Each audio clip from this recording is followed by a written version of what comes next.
gusto saludarle en una nueva entrega de entrevista bajo el sello de Cubavisión Internacional. Cuba aprobó recientemente el perfeccionamiento de sus actores económicos que incluyen la empresa estatal socialista, las cooperativas no agropecuarias, al trabajo por cuenta propia y a las micro, pequeñas y medianas empresas. Sobre estas últimas y su impacto como parte de las transformaciones en el ámbito económico cubano, estaremos dialogando hoy en entrevista con Joana Odriozola Guitart, viceministra de Economía y Planificación de la República de Cuba. Un gusto, viceministra, qué bueno tenerla con nosotros. Muchas gracias, gracias por la invitación.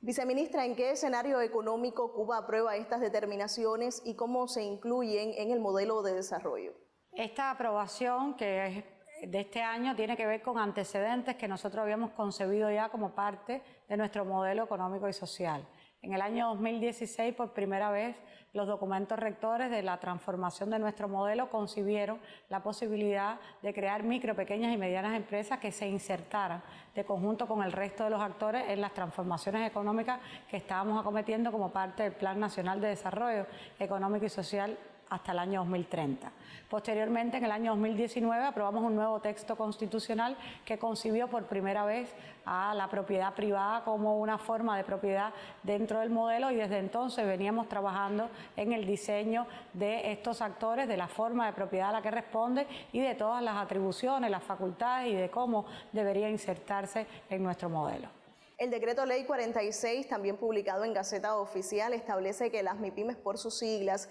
son unidades económicas con personalidad jurídica con características propias. ¿Cuáles son las facultades de estos actores económicos? Hay que decir que por primera vez estamos aprobando un actor que responde a una forma jurídica organizativa que no existía en la legislación nuestra, que es la sociedad de responsabilidad limitada. Y acorde a esto se le han definido un grupo de atribuciones, de facultades, de derechos que en general tiene cualquier empresa en cualquier ordenamiento, en cualquier sistema económico. En general, la aprobación de su estructura, la definición de cómo insertarse en los mercados, la definición de sus clientes, de sus actividades, la posibilidad de firmar contratos, incluso de encadenarse con el sector estatal nuestro, porque en el caso nuestro, como se conoce, nuestro modelo económico reconoce a la propiedad socialista de todo el pueblo como la fundamental, pero esto no quita que hay una complementariedad de los actores y se ha concebido la posibilidad de encadenarse los actores que responden a estas distintas formas de propiedad. ¿Qué estudios sustentan estas nuevas modificaciones en el ámbito económico cubano? Yo creo que es importante explicar varias cosas. Uno, el contexto internacional, que como decíamos, es un contexto complejo para el mundo con el tema de la pandemia, la COVID, con la contracción económica que se ha sufrido y del que Cuba no ha escapado. Nuestra economía decreció el año pasado un 11% y todos esos elementos tienen que ver con el contexto. A eso se suma que, como explicaba inicialmente, este tipo de actor se había concebido ya y estábamos realizando los estudios para ello. Y desde el año 2011 se había ampliado el trabajo por cuenta propia, se habían venido haciendo distintos momentos de actualización de normas jurídicas con respecto al trabajo por cuenta propia, pero en la medida que le permitimos que contratara fuerza de trabajo, de alguna manera estaban actuando como micro, pequeñas y medianas empresas de hecho, aunque no le habíamos reconocido la personalidad jurídica. Hay que decir que hoy Cuba tiene más de 600.000 licencias de trabajo por cuenta propia en todas las provincias y municipios del país y que de ellos más de 50.000 emplean fuerza de trabajo. Por tanto, cualquiera de estos 50.000 puede convertirse en una micro, pequeña y mediana empresa porque de hecho lo son al tener una actividad económica propia y al poder contratar personal. ¿Cuáles son las dimensiones de estas micro, pequeñas y medianas empresas y cómo estas llegan a interrelacionarse con otros actores, incluso estatales? También es una novedad para nosotros concebir una sociedad con un solo socio. Hay que decir que la legislación nuestra no lo permitía, estaba todavía anclada en viejos parámetros de que como mínimo se necesitaban 2 socios. Por tanto, hoy con un solo socio se puede constituir una micro, pequeña y mediana empresa. Y el indicador para clasificar a este actor, en el caso nuestro, ha sido el número de ocupados, que es un indicador muy extendido en el mundo. Prácticamente todos los países emplean el indicador de ocupados, algunos entrelazado o de conjunto con otro indicador que tiene que ver con el volumen de venta o de facturación, pero nosotros pues se rompieron las series este año por el tema de la tarea de ordenamiento, se modificó el tipo de cambio, por tanto desde un primer momento poner un indicador de clasificación de las pymes basado en los niveles de venta nos parecía muy apresurado, no teníamos series históricas que nos pudieran decir de todos estos actores preexistentes cómo irlos clasificando y por tanto tomamos el número ocupado con los rangos que establece la CEPAL para un tipo de economía con las características y el tamaño específicamente de la nuestra, es decir, microempresa de 1 hasta 10 ocupados, pequeña empresa de 11 a 35 y mediana empresa de 36 hasta 100 ocupados. Estas son las dimensiones que puede tener la micro, pequeña y mediana empresa en Cuba en estos momentos. Por supuesto, ello también se sustenta en requerimientos jurídicos. ¿Cómo puede hacer una persona natural o inversor extranjero que quiera afiliarse a una micro, pequeña y mediana empresa en Cuba? Hay que decir que nosotros tenemos un conjunto de normas que tienen que ver con la inversión extranjera, es decir, que regulan cómo son los procesos de inversión extranjera en nuestro país y en esas normas, la Ley 118 y sus normas complementarias, se prevé la posibilidad que un inversionista extranjero pueda asociarse en distintas modalidades con personas jurídicas nacionales. Por tanto, hoy la micro, pequeña y mediana empresa clasifica como un posible inversor nacional que pudiera asociarse en una empresa mixta o en otra con un socio extranjero, pero hay que decir que en ese caso le aplicaría el régimen legal concebido en el caso nuestro para la inversión extranjera y no específicamente el régimen de micro, pequeña y mediana empresa o el decreto ley 46 que es el que le aplicaría a esa MIPYME como inversor nacional de conjunto con el otro socio extranjero. Como parte de este proceso, ¿han concebido también políticas públicas que permitan canalizar ese talento en el país para aportar al desarrollo económico cubano? Sí, es importante decir que el marco jurídico que entró en vigor el 20 de septiembre concibió un primer momento de definición del marco legal para la constitución o el perfeccionamiento de estos actores, porque también concibe a las cooperativas no agropecuarias, pero es solo el punto inicial para un reconocimiento jurídico de este actor. Posteriormente tenemos que ir diseñando políticas públicas que nos permitan ir fomentando o promoviendo aquellas micro, pequeñas y medianas empresas u otro actor que de alguna manera conduzcan de un modo más acelerado al desarrollo, es decir, que apuesten por la transformación productiva del país. Ahí estamos pensando en políticas públicas, digamos, que fomenten todas aquellas MIPYMES de innovación tecnológica, de base tecnológica o que tengan a la innovación como piedra angular de su actividad. Estaremos fomentando MIPYMES que tienen que ver con la exportación. Para nosotros es muy importante hacer crecer las exportaciones en el modelo económico cubano nuestro, que es lo que nos permite una genuina fuente de ingresos externos para poder desarrollarnos. Habrá políticas públicas que tengan que ver con el tema de promover o crear incentivos para el empleo a jóvenes, para el empleo a mujeres, para el empleo en aquellas localidades nuestras donde la tasa económica o de actividad económica es más baja y por supuesto también, por ejemplo, hemos estado pensando y trabajando en políticas públicas que tengan que ver con la responsabilidad social de este actor, es decir, una responsabilidad social no solo circunscrita a los derechos de los trabajadores y al tema de la protección del medio ambiente, que para nosotros son elementos esenciales del modelo, sino también para, de alguna manera, el compromiso de estas micro, pequeñas y medianas empresas con la localidad donde están enclavadas para que tributen al desarrollo local y nosotros estamos haciendo un conjunto de diseños que tienen que ver con proyectos de desarrollo local y cómo se insertan estos nuevos actores en ser parte de estos proyectos para, de alguna manera, enrutar también a nivel local ese crecimiento económico y social que demanda nuestra economía. Viceministra, acorde con algunas experiencias locales, se pensaba que ya existían las MIPYMES en Cuba porque muchos la asocian a las cooperativas no agropecuarias. ¿En qué se diferencian? ¿Cuáles serían estas similitudes? Hay que decir que en el diseño nuestro hay una particularidad y es que nosotros hablamos de micro, pequeñas y medianas empresas no solo privadas, hablamos también de estatales, que es una peculiaridad que tiene nuestro sistema y que ha concebido así también la transformación de la empresa estatal. Pero en las diferencias con las cooperativas, el elemento esencial tiene que ver con la forma de propiedad. Estamos hablando de dos tipos de propiedades diferentes y que, por supuesto, como son diferentes, tienen componentes de funcionamiento diferentes y tienen elementos de apropiación de la ganancia condicionados por esas diferencias. Es decir, en la cooperativa no agropecuaria nosotros estamos en presencia de una propiedad colectiva, una propiedad que la integran todos los que son parte parte de esa cooperativa y donde el empleo de fuerza de trabajo es solamente por 3 meses y en un número reducido de personas, porque el componente esencial de esto es la voluntariedad de asociarse y que todos los socios sean copropietarios y gestionen y dirijan a la cooperativa en su conjunto de una manera más democrática. En el caso de la micro, pequeña y mediana empresa privada, esencialmente estamos en presencia de una entidad que tiene uno o varios dueños, pero generalmente es menor el número de dueños que el número de empleados, es decir, y entonces lo que hacen es emplear a tiempo completo a una cantidad de personas que no puede exceder las dimensiones con las que hemos hablado, pero que el componente es diferente porque son los socios como dueños los que toman las decisiones fundamentales. ¿Existen determinados límites en nuestro país para el desarrollo y producción de estas formas de gestión?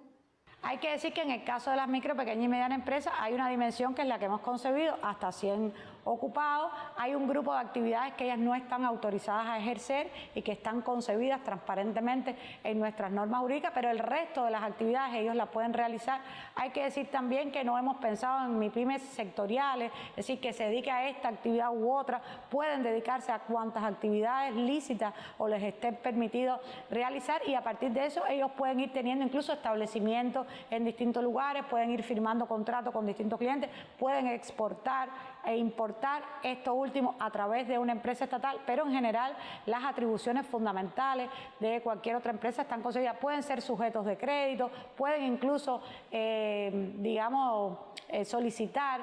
financiamientos que pueda dar el Estado, es decir, hay una serie de elementos que se han estado diseñando también para que se inserte como un actor más en nuestra transformación económica y para que aporten también al desarrollo del país. ¿Qué garantías y beneficios relacionados con el régimen de seguridad social tendrán quienes se sumen o integren a estas formas de gestión? Yo creo que es importante explicar que la posibilidad de convertirse en micro, pequeña y mediana empresa de los negocios preexistentes permite a los empleados que van a ser a los trabajadores de esas micro, pequeñas y medianas empresas gozar de beneficios, sobre todo que tienen que ver con la seguridad social y que ahora es la persona jurídica la que tiene que hacer las contribuciones que están establecidas en la ley para que ellos puedan gozar de los mismos derechos con las mismas coberturas que el resto de los trabajadores en el sector estatal. Es decir, en el diseño de la política que hicimos de estos nuevos actores concebimos que no debía haber una diferenciación entre los derechos de los trabajadores del sector estatal o público y del sector privado o no estatal, como nosotros también le llamamos. Y para ello diseñamos que todo lo relacionado con la seguridad social debía tener el mismo tratamiento, los mismos derechos y que ahora es la propia MIPYMES la que tiene que hacer los pagos que correspondan como parte de la contribución a esa seguridad social. Le propongo hacer un alto en la conversación para luego continuar dialogando sobre otras particularidades de estos actores económicos cubanos. Usted no se aparte, enseguida volvemos.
Retomamos nuestro diálogo en entrevista con Joana Odriozola Guitart, viceministra de Economía y Planificación de la República de Cuba. Viceministra,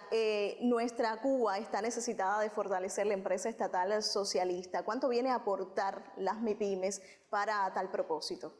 Yo creo que, como te decía anteriormente, hay un tema peculiar en el caso del diseño nuestro y es la posibilidad de crear micro, pequeñas y medianas empresas estatales. No significa desmantelar la gran empresa, significa de algún modo que tengan un modo más flexible de gestionar sus propios recursos y de salir, digamos, del sistema hoy jerárquico vertical que tiene nuestro sistema empresarial y que demanda de muchas autorizaciones para tomar decisiones. Eso para nosotros es un elemento importante. Pero también es importante que la empresa estatal tradicional o con dimensiones más grandes pueda, por ejemplo, desprenderse de actividades que hace hoy, que se pudieran gestionar por estos nuevos actores y que pudiera ser más eficiente y más competitiva su actividad. Son elementos que para nosotros son importantes, que no se van a ver de la noche a la mañana, pero que a nuestro juicio, como impactan en la transformación estructural que nuestro modelo ha concebido que es necesario hacer, debe ser beneficioso también para el tema de la empresa estatal socialista. A ello también hay que añadir que cuando hacíamos el diseño de estos nuevos actores,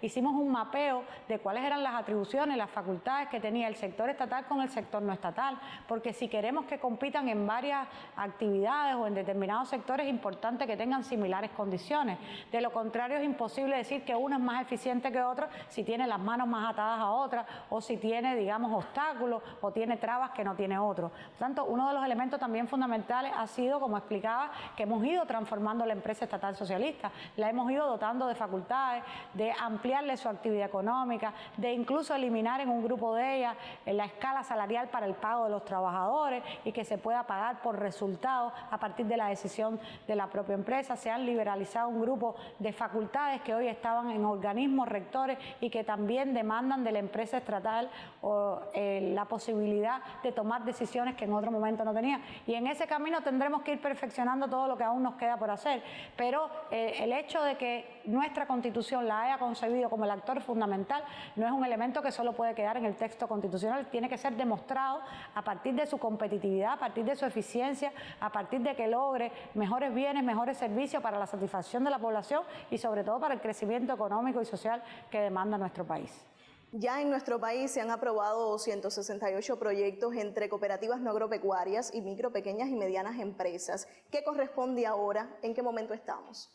Bueno, corresponde seguir aprobando. Es importante decir que hasta ayer teníamos más de 700 solicitudes de creación de micro, pequeñas y medianas empresas y de cooperativas no agropecuarias. Las normas entraron en vigor el 20 de septiembre y en lo que va de momento hemos aprobado ya 168. Se ha concebido un proceso bien expedito, digital, que nos permita realmente que eso no sea un obstáculo. Queda mucho por hacer. Queda que las nuevas que se han aprobado terminen su proceso de constitución formal. Esta es una aprobación inicial, pero tienen que cumplir los requisitos formales legales que establece la ley, acudir ante notario público y acudir ante registro mercantil. Acontece todo lo que tiene que ver con posterioridad con el diseño de las políticas públicas que hemos evaluado, que tiene que el Estado seguir fomentando. Tendremos que seguir perfeccionando, tendremos que seguir enrutando. Para nosotros es muy importante que este actor participe en la transformación productiva del país, que se inserte en aquellos espacios que hoy no existen, productos y servicios para que puedan ofertarlos a la población,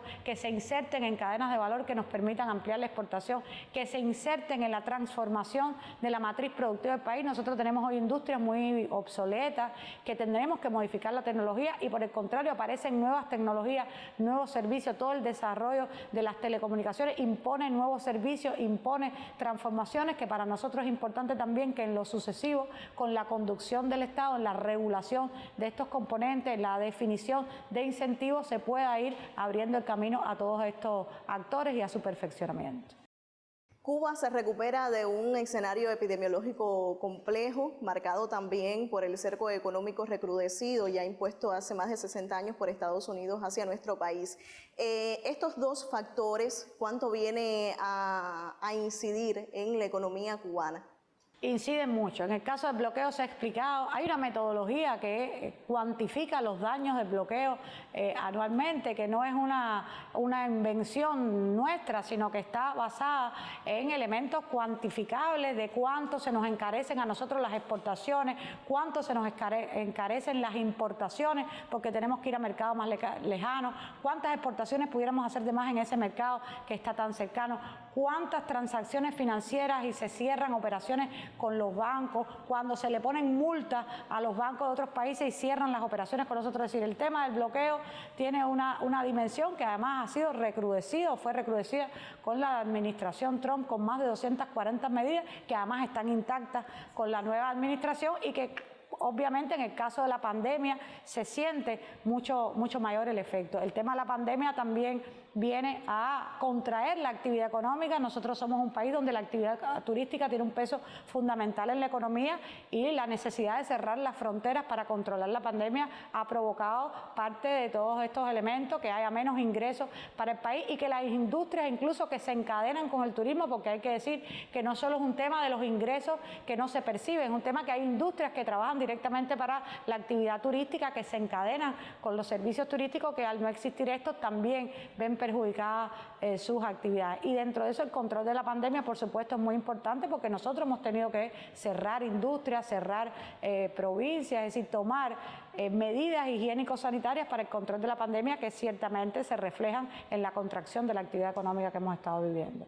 Desde su génesis, los enemigos del proyecto social cubano han intentado crear brechas entre el sector estatal y no estatal. ¿Cuán cardinal viene siendo el sector no estatal para impulsar nuestra economía hoy? Yo creo que esa ha sido realmente una de las matrices de opinión que se han intentado imponer desde el exterior. Hay que decir que desde el año 2011, cuando se aprobaron los lineamientos del sexto Congreso, se concibió ya el sector no estatal con los pasos iniciales, pero con un elemento de complementariedad, y poco a poco incluso se fueron aprobando políticas y regulaciones para que se fuera encadenando con el sector estatal, reconociendo el papel que pueden tener territorialmente, reconociendo el papel que tienen en el empleo, y hemos ido dando pasos de perfeccionamiento de estos actores con una ampliación de las actividades, con la concepción misma de las micro, pequeñas y medianas empresas, con la eliminación de limitaciones que tenían las cooperativas no agropecuarias. Por tanto, para nosotros la complementariedad de los actores es un principio cardinal del modelo, aun cuando la empresa estatal es el elemento fundamental, porque los bienes de propiedad socialista de todo el pueblo son los bienes fundamentales, no renunciamos a eso porque es parte de los principios sustanciales del sistema nuestro. Es importante el papel que pueden jugar estos actores, precisamente complementándose, apoyando, encadenándose, logrando alianzas público-privadas que son comunes y que nosotros veníamos desarrollando en menor escala porque no existían estos actores, y que a nuestro juicio el desarrollo y la constitución de estos nuevos actores nos deben permitir que esos encadenamientos se reproduzcan y sobre todo se fortalezcan más. Metas, proyecciones en un país que apuesta por continuar adelante con potencialidades propias. Yo creo que es importante, hay un grupo de metas, nosotros las tenemos concebidas para el plan hasta el año 2030, y la transformación de los actores y el papel que pueden jugar para nosotros es importante, cómo canalizar todo el potencial humano que nosotros tenemos. Nosotros no estamos legalizando las micro, pequeñas y medianas empresas o reconociéndolas simplemente por un número, no nos interesa cuántas son, nos interesa la calidad de las mismas, nos interesa que se puedan insertar armoniosamente en la economía y que logren cumplir los propósitos que el modelo ha concebido, que es la transformación productiva del país, que nazcan nuevas industrias, que nosotros podamos apostar a todo lo que tiene que ver con la industria 4.0, que son industrias donde el conocimiento es importante y nosotros tenemos esa potencialidad. No tenemos grandes recursos naturales, pero durante mucho tiempo hemos preparado un potencial humano que precisamente demanda de alguna manera de demandaba de estas transformaciones para también canalizar todos esos proyectos individuales y colectivos. Nosotros tenemos que lograr que también estas micro, pequeñas y medianas empresas logren mostrar su potencialidad a los efectos externos, es decir, que puedan exportar, que puedan generar ingresos y sobre todo que puedan generar nuevos servicios y bienes para la población, porque nosotros hemos concebido, incluso en nuestro último texto constitucional, el del año 2019, la prosperidad individual y colectiva como un componente del modelo, y a eso no podemos renunciar. Y para ello el Estado tiene un papel predominante con la propiedad pública y con los temas de regulación, pero los actores también pueden y deben participar en esa transformación económica, en esa prosperidad individual y colectiva. Eso le permite a un grupo de personas que no tenían vínculo laboral de rehacer sus proyectos individuales en nuestro país y de apostar en última instancia por el desarrollo del modelo económico y social. Pues muchísimas gracias, viceministra, por compartir su tiempo con la teleaudiencia de Entrevista y actualizarnos de cuánto todo se impulsa en nuestro país por el bienestar económico de su pueblo. Gracias a ustedes por la invitación. En tanto, nosotros nos volveremos a encontrar en una próxima entrega de Entrevista, siempre bajo el sello de Cubavisión Internacional y por las frecuencias del canal cubano de noticias. Hasta entonces.